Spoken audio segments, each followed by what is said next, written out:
Micsig low-frequency current probe CP2100 series, unboxing and operation demonstration.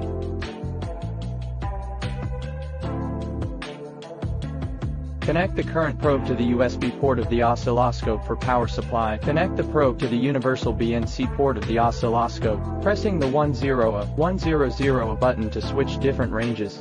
Press 0 button for auto 0 adjustment, and the triangle button for manual 0 adjustment.